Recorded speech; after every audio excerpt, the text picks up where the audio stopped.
بسم اللہ الرحمن الرحیم۔ السلام علیکم ورحمۃ اللہ وبرکاتہ۔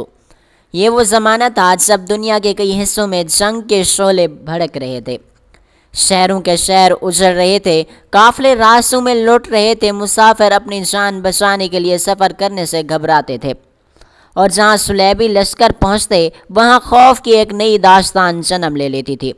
مگر اسی دور میں ایک ایسی سرزمین بھی تھی جہاں لوگ سکون سے زندگی گزار رہے تھے، جہاں صبح ہوتے ہی بازاروں کے دروازے کھلتے تھے، جہاں کسان اپنی فصلیں لے کر آتے تھے، جہاں دور دراز علاقوں سے تاجر اپنے قافلے لے کر پہنچتے تھے، جہاں خریداروں کا ہجوم ہوتا تھا مگر اس ہجوم میں خوف و ہراس نہیں بلکہ اطمینان ہوتا تھا۔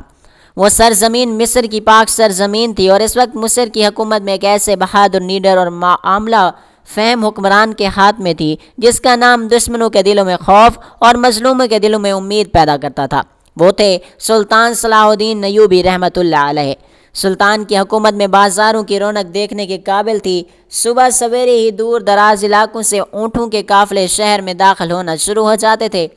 کہیں کپڑے فروخت ہو رہے ہوتے تھے تو کہیں مثالیں، کہیں پھل اور کہیں سبزیاں، کہیں جانور اور کہیں اناج کی بوریاں۔ خاص طور پر گندم کی خرید و فروخت اپنے عروج پر تھی۔ گرمیوں کا موسم تھا، مصر کے کسان گندم کی فصل کاٹ کر فارغ ہو چکے تھے۔ ہر کسان پہلے اپنے گھر کی ضرورت کے مطابق گندم الگ کرتا اور پھر باقی گندم بازار لے کر بیچتا تاکہ اسے مناسب قیمت پر فروخت کر سکے۔ ان دنوں مصر کی گندم کی خاص مانگ تھی۔ دور دراز علاقوں سے آنے والے تاجر گندم خریدتے اور پھر اسے دوسرے شہروں اور علاقوں تک پہنچاتے تھے۔ اسی دوران مصر کے ایک چھوٹے سے علاقے میں ایک نوجوان رہتا تھا۔ اس نوجوان کا نام تھا رحیل۔ رحیل ایک محنتی انسان تھا۔ وہ نہ کوئی امیر تاجر تھا، نہ کسی بڑے خاندان سے تعلق رکھتا تھا۔ اس کے پاس بس ایک چھوٹا سا گھر تھا، ایک گھوڑا تھا اور محنت سے حاصل کی گئی کچھ زمین تھی۔ اس سال اس کی گندم کی فصل اچھی ہوئی تھی۔ اس نے کئی دن محنت کر کے گندم کاٹی، اسے صاف کیا اور آخر کار 5 بوریاں گندم کی تیار ہو گئیں۔ رحیل نے سوچا کہ اپنے گھر کے لیے جتنی گندم چاہیے وہ رکھ لیتا ہوں، باقی بازار لے جا کر فروخت کروں گا۔ وہ اپنی گندم کی 5 بوریاں گھوڑا گاڑی پر لاد دینے لگا۔ اس کی بیوی بھی پاس کھڑی اس کی مدد کر رہی تھی۔ رحیل نے ایک لمحے کے لیے اسے دیکھا اور کہا، تم بھی میرے ساتھ چلنا۔ اس کی بیوی نے حیرت سے پوچھا کہ میں اور بازار؟ رحیل مسکرایا اور بولا، ہاں، راستہ خراب ہے، گھوڑا گاڑی پر وزن بھی زیادہ ہے، جگہ جگہ گڑھے کھدے ہوئے ہیں، میں اکیلا ہوں، راستے میں تمہاری مدد کی ضرورت پڑ سکتی ہے۔ اس کی بیوی نے فوراً رضامندی ظاہر کر دی۔ دونوں نے گھر کو تالا لگایا اور گندم سے لدی ہوئی گھوڑا گاڑی پر لے کر شہر کے بازار کی طرف روانہ ہو گئے۔ راستہ طویل تھا، گرمی شدید تھی، کبھی گھوڑا آہستہ ہو جاتا، کبھی پایوں کے نیچے مٹی اڑتی، کبھی سڑک کے گڑھے کی وجہ سے گاڑی زور سے اچھلتی۔ رحیل بار بار پیچھے مڑ کر اپنی بیوی کو دیکھتا، زیادہ تکلیف تو نہیں ہو رہی؟ اس کی بیوی مسکرا کر کہتی کہ نہیں، میں بالکل ٹھیک ہوں، تم گاڑی چلاتے رہو، میری فکر نہ کرو۔ کئی گھنٹوں کے سفر کے بعد بالآخر شہر کا بازار نظر آنے لگا۔ جیسے جیسے وہ بازار کے قریب پہنچے شور بڑھتا گیا، تاجر آوازیں لگا رہے تھے، خریدار گندم کی بوریاں دیکھ رہے تھے، کسان اپنی فصلوں کی دام پوچھ رہے تھے، اور اونٹوں کی آوازیں، گھوڑوں کی ٹاپیں، لوگوں کی گفتگو اور سودا سلف کی آوازیں مل کر ایسا شور پیدا کر رہی تھی کہ پہلی بار آنے والا شخص حیران رہ جاتا تھا۔ رحیل بھی بازار میں داخل ہوا تو اس کی آنکھیں کھلی کی کھلی ہی رہ گئیں۔ اس نے اتنا بڑا ہجوم پہلے کبھی نہیں دیکھا تھا۔ اس نے اپنا گھوڑا گاڑی ایک مناسب جگہ پر روکی اور گندم کی قیمت معلوم کرنے لگا۔ ایک تاجر نے اس کی گندم دیکھی اور کہا کہ کتنے کی دو گے؟ رحیل نے ایک قیمت بتائی، تاجر نے کچھ قیمت لگائی۔ رحیل نے فوراً کہا کہ نہیں، اس سے کم دام میں نہیں دوں گا، گندم دیکھ لو، صاف ہے اور نئی فصل کی ہے۔ دوسرا تاجر آیا، اس نے گندم دیکھی اور پہلے تاجر سے زیادہ قیمت لگائی۔ رحیل کے چہرے پر خاموشی آ گئی۔ وہ کچھ دیر تک مختلف تاجروں سے بات کرتا رہا، پھر آخر کار ایک بزرگ تاجر کے ساتھ سودا طے ہو گیا۔ تاجر نے گندم کی بوریاں دیکھیں اور کہا، تمہاری گندم واقعی اچھی ہے، میں مناسب قیمت دوں گا۔ رحیل نے رقم وصول کی اور اس کے دل میں خوشی تھی۔ اس نے سوچا، اللہ پاک کا شکر ہے، آج محنت رنگ لے آئی۔ اس نے بازار سے اپنے گھر کی ضرورت کی کچھ چیزیں خریدیں، اپنی بیوی کے لیے بھی ایک چھوٹی سی چیز لی، پھر دونوں واپس روانہ ہو گئے۔ سورج آسمان پر بلند تھا، گرمی بڑھتی جا رہی تھی، گھوڑا بھی مسلسل سفر کی وجہ سے بالکل تھک چکا تھا۔ کچھ فاصلے طے کرنے کے بعد رحیل کو ایک بڑا اور گھنا درخت نظر آیا۔ درخت کے نیچے سایہ تھا۔ رحیل نے گھوڑا روک دیا۔ اس نے اپنی بیوی کی طرف دیکھا اور کہا کہ تم یہاں پر تھوڑی دیر آرام کر لو۔ اس کی بیوی نے کہا تم بھی آرام کر لو۔ رحیل نے جواب دیا کہ میں بھی تھکا ہوا ہوں، لیکن پہلے گھوڑے کو پانی پلا دیتا ہوں، پھر قریب سے کچھ پھل تلاش کر کے لاتا ہوں۔ اگر کوئی چشمہ مل گیا تو وہاں سے تازہ اور ٹھنڈا پانی بھی لے آؤں گا۔ اس نے گھوڑے کو درخت کے نیچے مضبوط رسی سے باندھ دیا، اس کے سامنے پانی رکھا، پھر اپنی بیوی کو درخت کے گھنے سائے میں بٹھایا۔ تم یہاں آرام کرو، میں زیادہ دور نہیں جاؤں گا۔ یہ کہہ کر رحیل جنگل کی طرف چلا گیا۔ اسے کیا معلوم تھا کہ چند لمحوں بعد وہاں ایسا واقعہ ہونے والا ہے جو اس کی پوری زندگی کو بدل کر رکھ دے گا۔ رحیل ابھی کافی دور ہی گیا تھا کہ ایک اجنبی شخص وہاں پہنچا اور اس شخص کی نظر رحیل کی بیوی پر پڑی۔ وہ آہستہ آہستہ اس کے قریب پہنچا۔ عورت نے پیچھے مڑا تو اسے ایک اجنبی شخص کھڑا ہوا پایا۔ وہ کچھ سمجھ پاتی اس سے پہلے کہ اس شخص نے اسے بے ہوش کرنے کی کوشش کی۔ وہ مزاحمت کرتی رہی مگر آخر کار وہ بے ہوش ہو گئی۔ اس کے بعد اس شخص نے اس کے ساتھ ایسا ظلم کیا جسے بیان کرنا بھی مشکل ہے۔ اس شخص نے نقاب اوڑھا ہوا تھا اور اس کی بیوی اس کو پہچان بھی نہ سکی، اور پھر جاتے ہوئے اس شخص نے ایک ایسا کام کیا جس سے اس کے جرم کی سنگینی اور بھی بڑھ گئی۔ اس نے وہاں 10 سونے کے سکے رکھے، پھر درخت کے ایک پتے پر چند الفاظ لکھے۔ الفاظ یہ تھے کہ میں کسی پر احسان نہیں چھوڑتا، تمہارا معاوضہ تمہارے پاس رکھ کر جا رہا ہوں۔ وہ شخص وہاں سے چلا گیا اور درخت کے نیچے ایک بے ہوش عورت، چند سونے کے سکے اور ایک خوفناک راز باقی رہ گیا۔ کچھ دیر بعد رحیل واپس آیا۔ اس کے ایک ہاتھ میں پانی کی مشک تھی اور دوسرے ہاتھ میں کچھ پھل۔ وہ راستہ بھر سوچتا آ رہا تھا کہ آج بیوی بہت خوش ہوگی، بازار سے اچھی قیمت ملی ہے اور گھر پہنچ کر آرام کریں گے، مگر جیسے ہی وہ درخت کے قریب پہنچا اس کے قدم رک گئے۔ اس کی نظر پہلے اپنی بیوی کے دوپٹے پر پڑی۔ وہ کچھ فاصلے پر گرا ہوا تھا، پھر اس کی نظر زمین پر پڑے سونے کے سکوں پر پڑ گئی، پھر اس کی نظر درخت کے پتے پر لکھی تحریر پر پڑ گئی، اور آخر میں اس کی نظر اپنی بیوی جو کہ بے ہوش حالت میں پڑی ہوئی تھی اس پر جا ٹھہری۔ رحیل کے ہاتھ سے پھل چھوٹ گئے، پانی کی مشک زمین پر گر گئی، اس کے جسم میں جیسے جان باقی نہ رہی ہو۔ وہ گھٹنوں کے بل زمین پر گر پڑا۔ اسے فوراً سمجھ آ گیا کہ اس کی غیر موجودگی میں کیا ہو چکا ہے۔ اس نے اپنی بیوی کو اٹھایا اور اس کے چہرے پر پانی کے چھینٹے مارے۔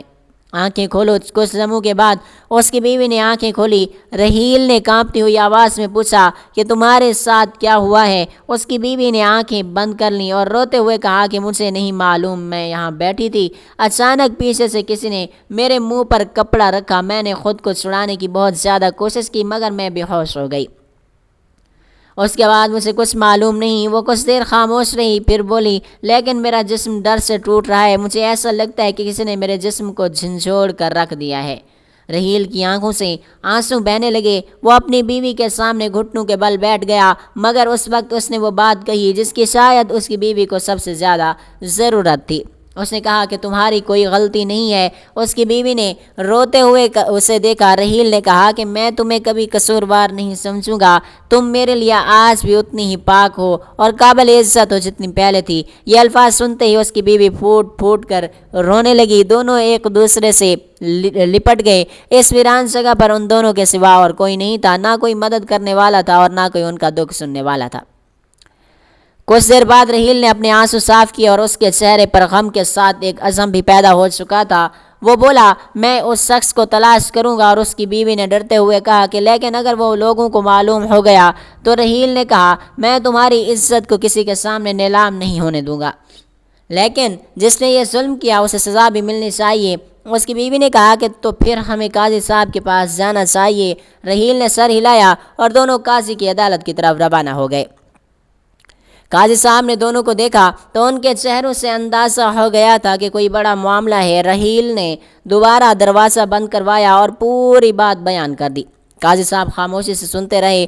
آخر میں انہوں نے گہری سانس لی اور کہا کہ رحیل یہ معاملہ بہت مشکل ہے۔ رحیل نے پوچھا کہ کیوں قاضی صاحب؟ بولے کیونکہ اگر مجرم کی تلاش شروع کی گئی تو لوگوں کو کسی نہ کسی طرح اس معاملے کی خبر ہو سکتی ہے۔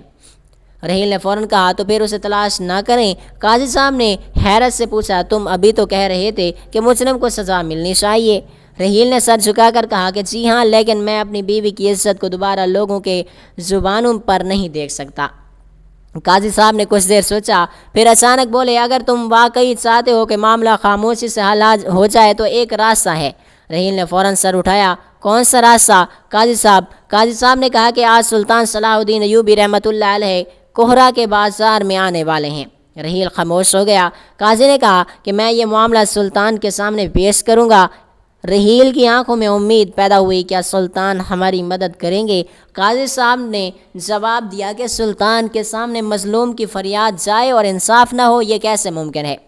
کچھ ہی دیر کے بعد قاضی صاحب رحیل اور اس کی بیوی کو لے کر اس سرائے کی طرف روانہ ہوئے جہاں سلطان صلاح الدین ایوبی موجود تھے۔ سلطان کو جب قاضی کی آمد کا علم ہوا تو انہوں نے انہیں اندر بلایا۔ قاضی صاحب نے سلام کیا، انہوں نے سلام کا جواب دیا۔ قاضی صاحب بیٹھے ہوئے اور رحیل کو بھی اپنے ساتھ بٹھایا۔ سلطان نے رحیل کی طرف دیکھا، یہ نوجوان کون ہے؟ قاضی صاحب نے جواب دیا کہ حضور، یہ ایک ایسا مظلوم شخص ہے اور اس کے ساتھ ایک ایسا واقعہ پیش آیا جسے سن کر دل دہل جاتا ہے۔ سلطان نے کہا کہ تفصیل سے بتائیں۔ قاضی صاحب نے پوری حقیقت سلطان کے سامنے رکھ دی۔ سلطان کو دیر خاموشی سے بات سنتے رہے اور پھر رحیل کی طرف دیکھا اور پھر بولے، کیا تم چاہتے ہو کہ مجرم کو پکڑا جائے؟ رحیل نے کہا کہ جی ہاں حضور، لیکن میری ایک شرط ہے۔ سلطان نے پوچھا کہ کیا؟ رحیل نے کہا، اس واقعے کی خبر کسی کو نہ ہو۔ اگر معلوم ہوا تو لوگ تو میں اور میری بیوی کو مزید اذیت دیں گے۔ سلطان نے اطمینان سے کہا، تم پریشان نہ ہو، انصاف بھی ہوگا اور تمہاری خواہش کا بھی خیال رکھا جائے گا۔ پھر سلطان نے اچانک سوال کیا، جب تم اپنی بیوی کو درخت کے نیچے چھوڑ کر گئے تھے تو تمہارے پاس کیا تھا؟ رحیل نے جواب دیا، میرا گھوڑا۔ سلطان نے پوچھا، گھوڑا کہاں بندھا تھا؟ درخت کے ساتھ۔ اور جب تم واپس آئے تو گھوڑا کیسا تھا؟ رحیل نے سوچ کر جواب دیا کہ وہ بہت ہی بے چین تھا، اس نے زمین پر اپنے پاؤں سے کھرچ ڈالی تھی۔ میں نے سمجھا شاید گرمی کی وجہ سے پریشان ہے۔ سلطان نے قاضی کی طرف دیکھا اور پھر فرمایا، ممکن ہے ہمارا جواب اسی گھوڑے کے پاس ہو۔ قاضی صاحب بھی حیران رہ گئے۔ رحیل نے بھی کہا، سلطان معظم، میری سمجھ میں کچھ نہیں آ رہا۔ سلطان نے کہا کہ تمہیں ابھی کچھ سمجھنے کی ضرورت بھی نہیں ہے، بس وہی کرو جو میں کہتا ہوں۔ اگلے دن سلطان نے ایک منصوبہ بنایا۔ رحیل کو کہا گیا کہ وہ اپنی بیوی کو محفوظ جگہ پر چھوڑے اور خود دوبارہ ایک بوری گندم لے کر بازار میں جائے، لیکن اس مرتبہ اسے اپنا بھیس بدلنا تھا۔ سلطان خود بھی اس عام آدمی کے لباس میں بازار میں موجود ہونے والے تھے۔ قاضی صاحب نے اپنا حلیہ تبدیل کیا۔ اگلے دن رحیل ایک بوری گندم لے کر بازار میں پہنچا۔ بازار پہلے کی طرح بھرا ہوا تھا۔ تاجر اس کے گرد جمع ہونے والے لگے، گندم کٹنے لگی۔ کتنے کی بوری ہے؟ کھولو دانہ دیکھنے دو، اگر قیمت مناسب ہو تو سارا مال ہم خرید لیتے ہیں۔ رحیل ہر تاجر سے بات کرتا رہا، مگر سلطان کی نظریں تاجروں کے چہرے سے زیادہ رحیل کے گھوڑے پر تھیں۔ ایک کے بعد ایک تاجر آتا رہا، گھوڑا خاموش کھڑا رہا۔ پھر ایک شخص دور سے آتا ہوا دکھائی دیا، وہ بھی ایک تاجر تھا۔ وہ رحیل کے قریب آیا، مگر جیسے ہی گھوڑے کی نظر اس تاجر پر پڑی، اچانک اس نے زور زور سے ہنہنایا، پھر وہ اپنی رسی کھینچنے لگا۔ اس کے پاؤں زمین پر زور زور سے پڑنے لگے۔ وہ تاجر کی طرف بڑھنے کی کوشش کرنے لگا۔ رحیل نے حیرت سے گھوڑے کو دیکھا اور آج تمہیں کیا ہو گیا ہے؟ اس نے گھوڑے کو پیچھے کھینچا، مگر گھوڑا مسلسل اسی تاجر کو دیکھ رہا تھا۔ تاجر کا چہرہ بھی بدل چکا تھا۔ سلطان صلاح الدین ایوبی رحمۃ اللہ علیہ نے یہ منظر دیکھا تو فوراً اپنے سپاہیوں کو اشارہ کیا کہ سپاہی آگے بڑھے۔ تاجر کو خاموشی سے پکڑا گیا اور سرائے کے اندر لے جایا گیا۔ وہاں سے سلطان کے سامنے اسے پیش کیا گیا۔ سلطان نے اس کی طرف دیکھا اور کہا کہ تم جانتے ہو تمہیں یہاں کیوں لایا گیا ہے؟ تاجر خاموش رہا۔ سلطان نے کہا کہ کبھی کبھی انسان اپنے جرم کو دنیا سے تو چھپا لیتا ہے، مگر اپنی آنکھوں سے نہیں چھپا پاتا۔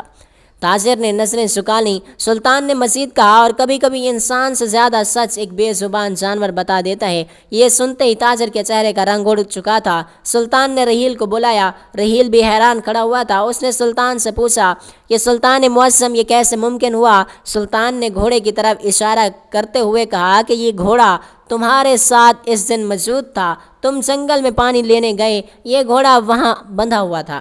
اس نے اپنی آنکھوں سے تمہاری بیوی کے ساتھ ہونے والے ظلم کو دیکھا۔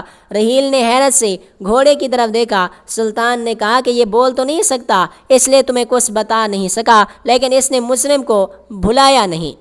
آج جب تم دوبارہ بازار میں آئے تو کئی تاجر تمہارے پاس آئے، یہ گھوڑا سب کے سامنے خاموش رہا، مگر جیسے ہی وہ شخص سامنے آیا جسے اس نے اس دن دیکھا تھا، گھوڑے نے اسے پہچان لیا۔ رحیل کی آنکھوں میں آنسو آ گئے۔ سلطان نے کہا کہ کیا یہ سچ نہیں ہے کہ آج بازار میں یہ گھوڑا اسی شخص کو دیکھ کر اچانک بے قابو ہو گیا تھا؟ رحیل نے جواب دیا کہ جی حضور، بالکل ایسا ہی ہوا تھا۔ سلطان نے فرمایا کہ گھوڑا اپنے مالک کا وفادار ہے، اسے معلوم تھا کہ تمہارے ساتھ ظلم ہوا ہے۔ آج جب اسے وہ شخص دوبارہ نظر آیا تو اس نے اسے پہچان لیا۔ رحیل گھوڑے کے پاس گیا، اس نے گلے سے لپٹ کر اسے تھپ تھپایا، اس کی آنکھوں میں آنسو تھے۔ وہ شاید پہلی بار سمجھ رہا تھا کہ وفاداری کیا ہوتی ہے۔ ایک بے زبان جانور اپنے مالک کے دکھ کا ساتھی بن چکا تھا، اور جس زبان سے وہ بول نہیں سکتا تھا اس زبان سے اس نے اپنے عمل کے ذریعے حقیقت کو بیان کر دیا۔ قاضی صاحب بھی حیرت زدہ تھے۔ انہوں نے سلطان سے کہا کہ حضور، آپ نے تو بغیر کسی گواہ کے مجرم تک پہنچنے کا راستہ نکال لیا۔ سلطان نے جواب دیا کہ گواہ ہمیشہ انسان نہیں ہوتا، کبھی کبھی حالات بھی گواہی دیتے ہیں، کبھی کبھی نشانی، اور کبھی ایک ایسا جانور جس پر ہم توجہ نہیں دیتے۔ مجرم نے آخر کار اپنا جرم کا اعتراف کر لیا۔ سلطان نے اسے قانون کے مطابق سزا دینے کا حکم دیا، اور سب سے اہم بات یہ تھی کہ رحیل کی بیوی کی شناخت اور اس کے ساتھ پیش آنے والے واقعے کو عام لوگوں میں پھیلنے بھی نہیں دیا۔ رحیل اپنی بیوی کو لے کر واپس اپنے گھر کی طرف روانہ ہوا، اور اس کے دل میں اب بھی غم تھا۔ جو کچھ ہوا تھا اسے وہ کبھی بھول نہیں سکتا تھا، لیکن اس کے دل میں ایک سکون بھی تھا۔ اسے یقین ہو چکا تھا کہ ظلم چاہے کتنی ہی چالاکی سے کیوں نہ ہو، ایک نہ ایک دن اس کا پردہ ضرور اٹھتا ہے۔ اور اس دن اسے ایک اور حقیقت بھی سمجھ آ گئی تھی، وفاداری صرف انسانوں میں نہیں ہوتی، کبھی کبھی ایک جانور بھی اپنے مالک کے دکھ کا ایسا ساتھی بن جاتا ہے کہ انسان حیران رہ جاتا ہے۔ اللہ تعالی ہمیں بہتر عمل کرنے کی توفیق عطا فرمائے اور ہمارا خاتمہ ایمان پر فرمائے۔ آمین ثم آمین یا رب العالمین۔